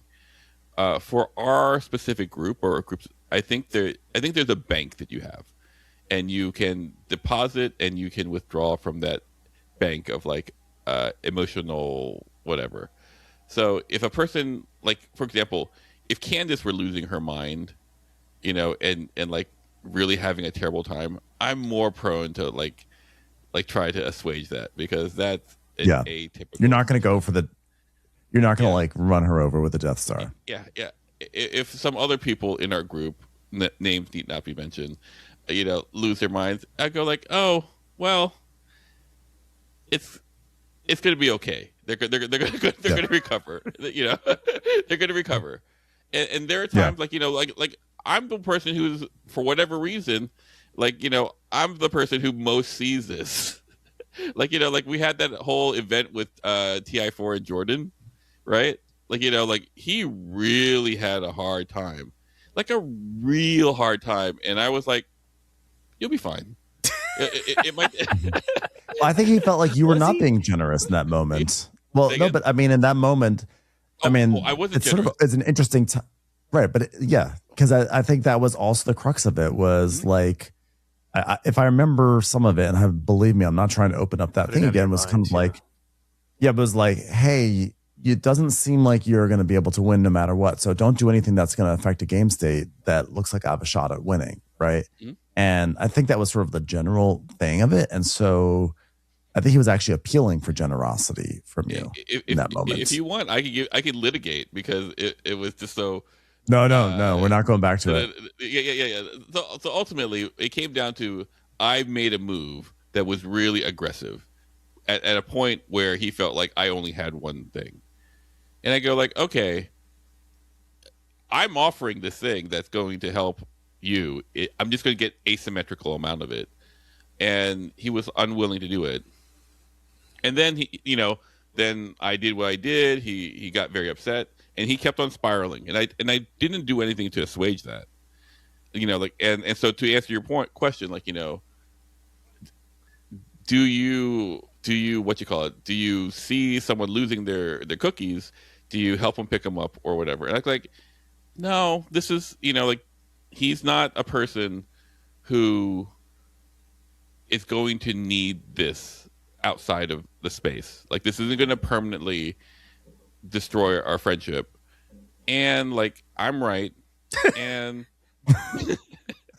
and and I'll have The Discord. phone lines are now open. If you would like to weigh in on this, please go to our Discord channel and feel Discord that feel free to exists. Feel free to talk about this for the next week. So I think if I were to be generous, I would have gone and apologized as far as I probably should have gone blah blah blah. But you had nothing to apologize for. Yeah. But or I could go I just kept on double downing. Some version of here he goes, this is the way the reality is. I go no, you're wrong. But this is an issue.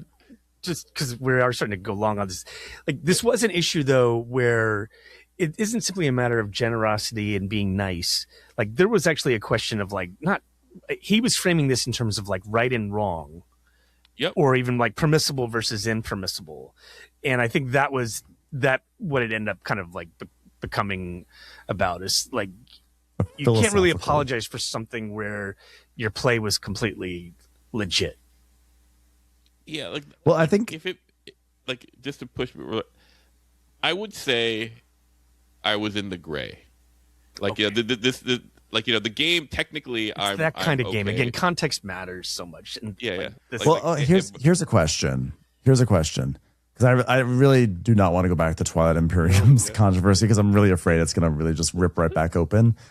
But when I do want to talk about two instances where questioning the use of generosity that sort of can dovetail with this. But since it's close to this topic, something that comes up a lot is the fear of king making. And so sometimes there's an idea of I'm not going to do anything because if I do something, I don't have a chance at winning. And so I don't want to be in a position where I might influence an outcome that two people are duking it out for. Is that a generous thing to do? Or is that that's interesting? Or is it not generous because you're not continuing to play the game and keep the ecosystem going? I think I wouldn't describe it as generous. I suffered from this, from another game from what's the game? Swamp Animals. Faya Swamp. Yeah. And so in this particular thing, it was between me and Tom. Tom had analyzed that I was going to win, and it was Brian's turn, and he finished his turn, and then Tom said, "You're going to do that? No, do this." Blah blah blah blah, and he couldn't do the thing that Tom initially said, and then I go dude, just let him finish this move, and then Tom was able to construct a very long way of having benefit himself by 1 point, benefiting Tom by 4 points, and Tom beats me by 1 point at the end. And so I was going oh, was Ryan going to be? Is he generous for having bowed out there, or was he trying to play his best game? and like all these things, like I've got some space between it, and I go like, it's really not my place to say. It like like you can either choose to play your best game and squeeze something out, or you can choose to like say I want to be part of this. Like if I'm not that person, I don't actually have a place to go. Like, oh, I was really pissed. I was really Yeah, I pissed. remember. I remember you were really upset. It takes me a lot to be upset, but in the end, I go like, I would never say like, oh, I'm going to step out of this as generous. It's a choice, but generous is not like saying like, oh, I'm going to give someone anything. Like, there's no version of generous that gives someone a game. You either play your game but like, there's no like, oh, I'm stepping out of this, and that's viewed with virtue, in my opinion. I could be wrong. Yeah. Trey was there. He could see comment. Yeah, I mean, I think the whole king making thing's super tricky, and I think that Tom put Brian in a tricky spot there. So I think you can always justify just playing your maximum point game. It's another thing when someone else points it out to you on your first play. So then the other big area that I think where we maybe even more so than that point where we call upon generosity, which was the genesis of this topic, but we haven't talked about it yet, are takebacks. Oh. Like when should they be granted? Like how long, how much time can have passed for a take back? At what point do take backs feel like they shouldn't be given out anymore? Like, how many can you ask for? Like, at what point? Like, when does the generosity run out? What are the rules? I mean, we don't have to get super deep on this, but how does this relate to generosity for you, Paul? Yeah, like among friends, so, you're playing with your friends, and of equal skill, or near equal skill. I say that takebacks can be given in the first quarter of a game. Look, for me, without any real consideration. The first quarter of a game, like, oh, we're setting up. But by the time you move into like the second act, like then that requires like real generosity. And if it's on the third act, I only give takebacks when the mistake was egregious, where you go like, oh, I meant to do this, but I didn't do this, as opposed to I forgot to pay this, or I had this special power and I was supposed to get another coin. Sure. Like all this stuff, like, for me, takes backs is like when you go, oh, I'm modifying my action because I've gone through part of this decision bush and I see where this is not actually where I wanted to go. So I'm going to go down a different bush, a different branch of the bush. It's rarely ever a tree. It's just a bush. A glade sometimes. And that is fine in the beginning because like, for me, and it's fine because like, oh, hopefully we're at the skill level where no one move in like in the first quarter is going to really change the system so much. Now there are games where you can lose round one. Yep. And I'm more inclined to allow you to undo that, but like there are very few games where you can win round one. So and if there are those, we don't play them.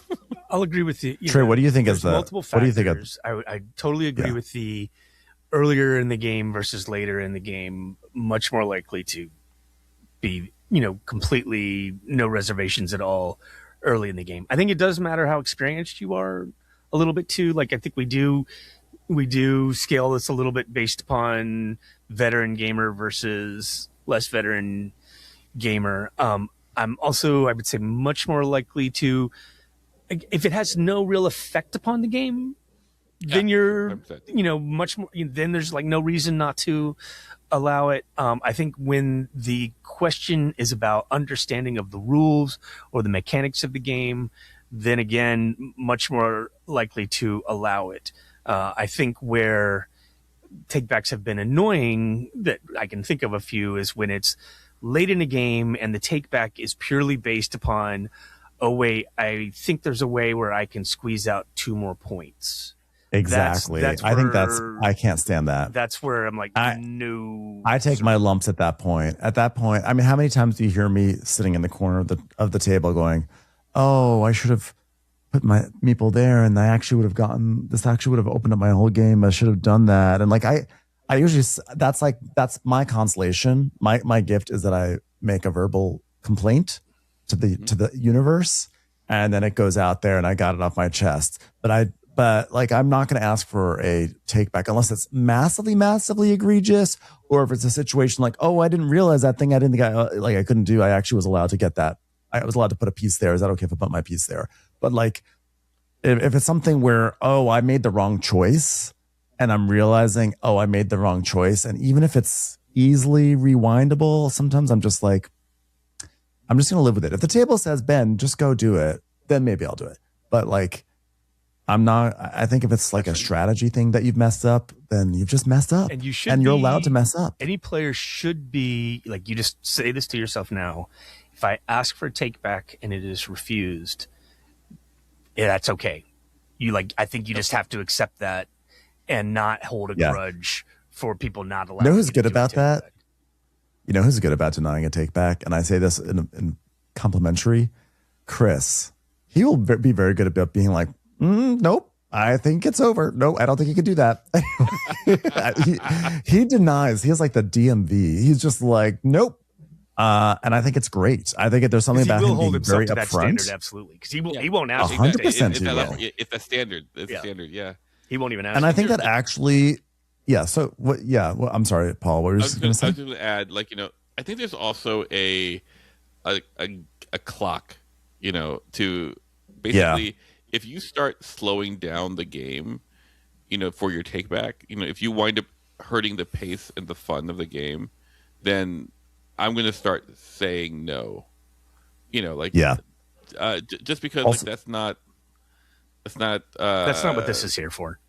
Yeah, I think also like if someone makes a poor choice with their setup, like, oh, I chose this faction instead of that faction. Like if you're playing like Gaia Project, and you're in like you're sort of like the game has kind of started, and you say, oh, wait a second, I didn't realize that this faction did this. Oh, you know what? Does anyone mind if I change my factions? That's like, what are you doing? Because people will make requests like that. They will push it. They will try it. And I especially think like a take back that happens in round 2 is a hard deny of a take back like that, right? Like at a certain point, like your generosity just reaches its limits, Yeah, I mean, like people just have to live with their. At this point, I think actually, it's too much. I think actually at a certain point, you have to then start segging into being generous to yourself. And this was something I was thinking about right before we started about this topic about being generous. You have to be generous with yourself, meaning you have to be okay with the fact that you might not play your best game, and like give yourself that pass. Like you have to do that. If you're sitting there and you're asking for a crazy take back, or you're min-maxing a few points here or there, and we're all guilty of it. I'm not going to act like, well, I'm someone who never min-maxes, guys. I take very quick turns, and I'm okay with winning. This is, I think, just what we should strive for, which is, it's okay. It's okay to lose. You want to play to win, but like if you're taking forever on your turn because you're min-maxing this thing or that thing, you're asking for the take back late in the game for the little thing here or there, so that way you can maximize your points. Like, yes, you should try to go for your best score, but also like it's okay. It's okay. You can just go forward. You can play like a little bit of a sloppier game. You can learn from it, and then the next time you play, you'll be maybe a little sharper. Do you think that's a fair point, or do you think that's kind of like bullshit? I mean, I wouldn't call it generous to yourself. I'd call it like, being a decent game player. like not decent as in good, but decent as in like that's a value you want. Like I think for me, like generosity comes down to a version or a segment of this, a trait of like a good game player, not a person who plays games well, but like playing, someone you want to play with. I think everyone needs a certain amount of generosity for most people to want to play with them. And I think most people play games because they want to interact with people. Like you could play, like you can play the computer. Like, you can find, you don't need people to play games. But I think like what people wind up doing is like they go, "Oh, I need to win." And I understand, again, like stakes. You want, I don't care about winning. I care about beating people. That's my that's why I come to do. And it sounds really weird, but like, I don't need to win the game. Very generous. Yeah. but like what I want is I want you to want to win, and I want to take that away from you. I've said it before, like I want to take victory from people. And it sounds awful, but like I only want to take victory from worthy people. Right? So all my generosity is suited towards that move. I've already drifted. I'm sorry. I don't even know how I got back on this. I'm hearing a lot of static, so I don't know if you guys are hearing it. I'm not hearing anything. I'm hearing it as well. Okay. Trey, here, I'll mute my mic again. Yep. Okay. Yeah, it was you, Trey. It's probably been there the whole time. No, it comes in and out. Like but yeah. So yeah. Anyway, well, so like it's part about being a decent player. Like you need some generosity. You can't subsume your game for that completely. But if you go the other way, it's like like what's kind of like. But it's like if it's late at night. Uh-huh. And we're coming into the final stretch, one or two turns, like at a certain point. Like it's paradoxical because it feels like the ending is here. You've got to scrounge those points up. Yeah.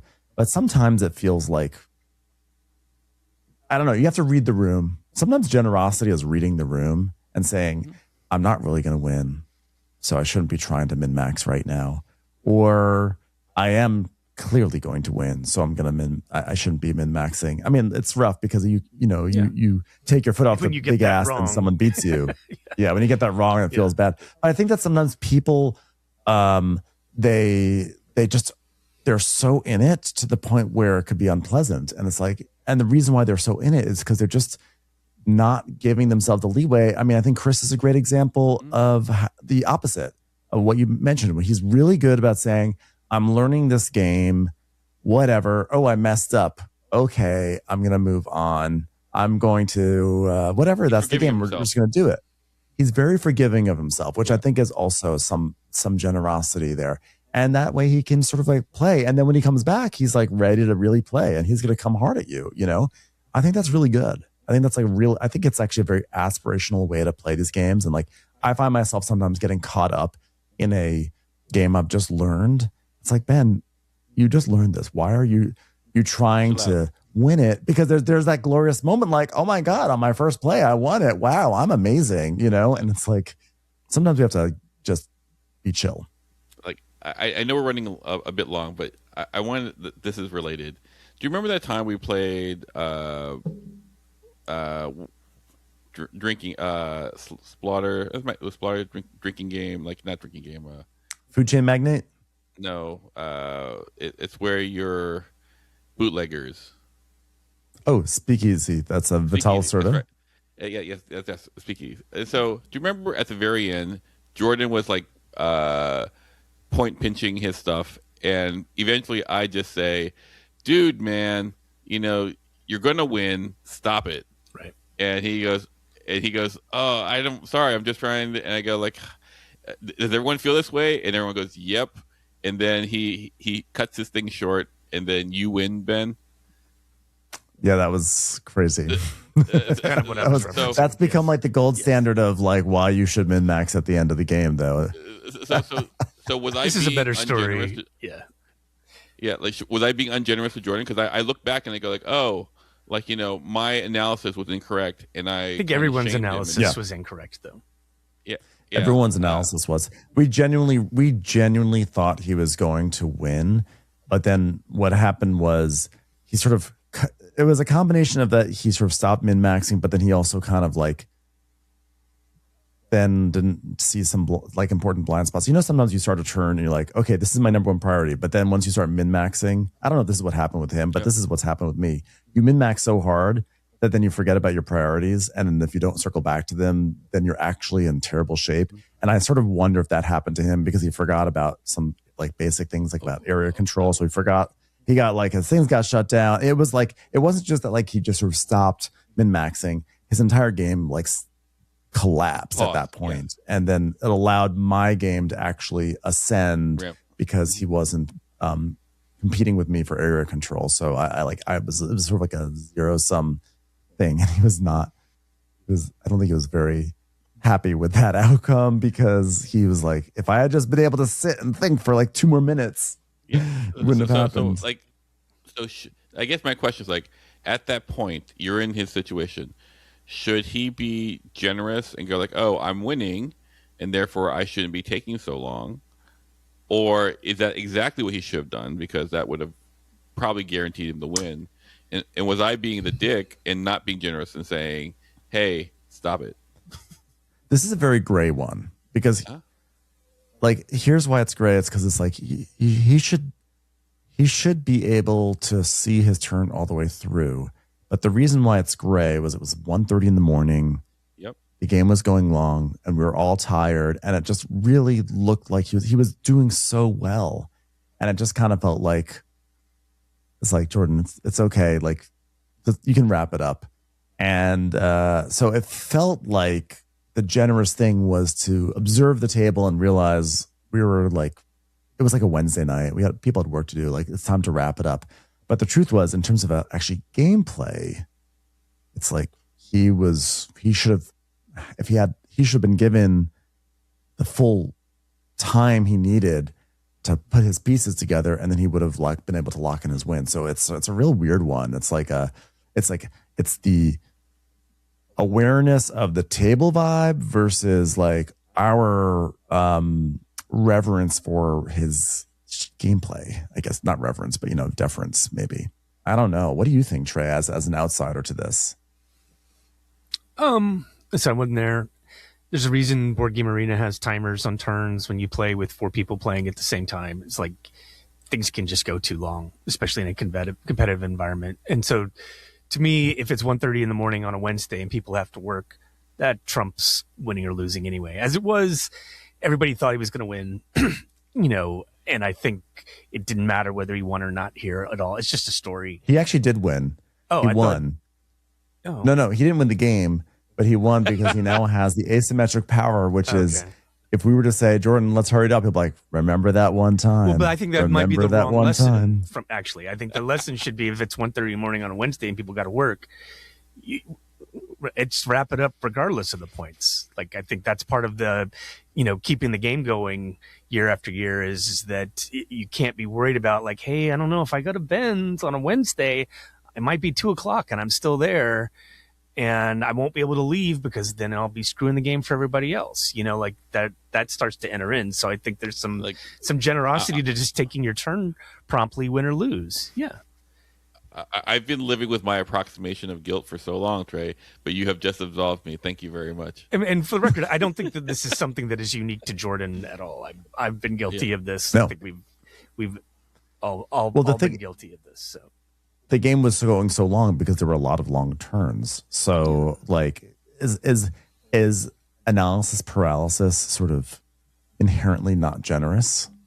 Yes, that's like it's inherent because it's not because like Jordan's long. The game did not go to 1:30 because of Jordan's one turn. The game went to 1:30 because there were a lot of people who took a very long time in that game. At one point, I went to the bathroom, like I really went to the bathroom, and I came back.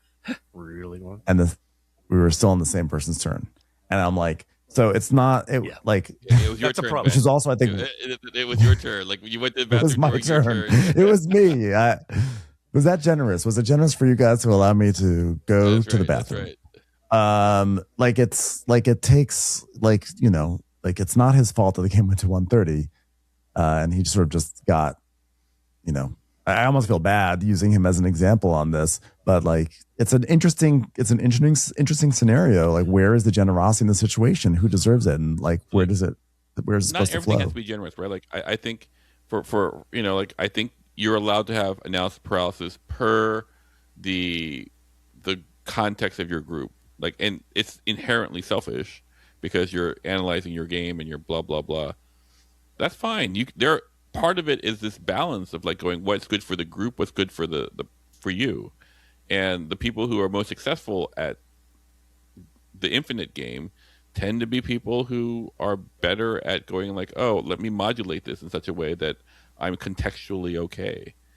The people who really suffer are the ones who go like, oh, I need to win at all costs. Or worse for me, it's like I need to make sure that everyone isn't mad at me, so I'll just not even engage.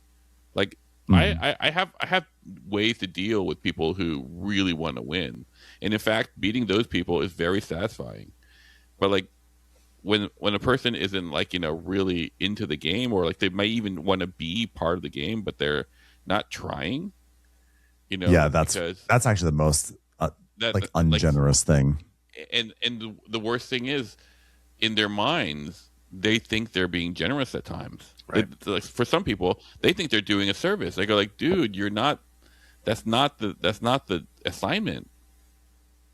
Yeah. Anyway, like if someone is checked out, if someone's checked out of the game, if they are on their iPad, if they are you can check your phone. It's okay to check your phone. But if like they're like doing two things at once, or they're just like this, their turn, they sort of throw their piece over, they just do it, they just go next. I don't know if they're just that. I think is actually peak lack of generosity. All these things, AP, like when do you call it on your turn, whatever. This is all kind of like academic. Is this generous? Is this not? But I think if you're actively like not being a social participant of this activity, even if you're having a bad time, I think you're actually being ungenerous in that moment.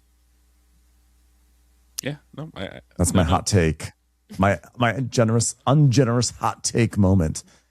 Well, I think that we are being very generous with our audience's patience because we are now at 2 hours. Maybe the audience is being generous with us. Yeah, we're at 2 hours, so it's just fun. It's fun to like dive. There'll be some cuts, some technical. It's fun to It's fun to dive into these situations, but fun to talk. Yeah, fun to talk about this kind of stuff. Thank you all for being here. Thanks for listening. Be sure to subscribe if you haven't. Be sure to subscribe both to our podcast and also on our YouTube channel. That's Game Brain on YouTube. You get this. You can see us in all our glory. Guys. I'm so sorry, guys. Yeah. And Paul, we're glad you're back from France and Ireland. Yes. And we will catch everyone on the next episode of Game Brain. And remember, go find some friends with games, make some friends with games, or play some games with friends. That's the backwards way to do it. How do you do it? Thanks for listening, and go play some games with friends or make some friends with games. Bow.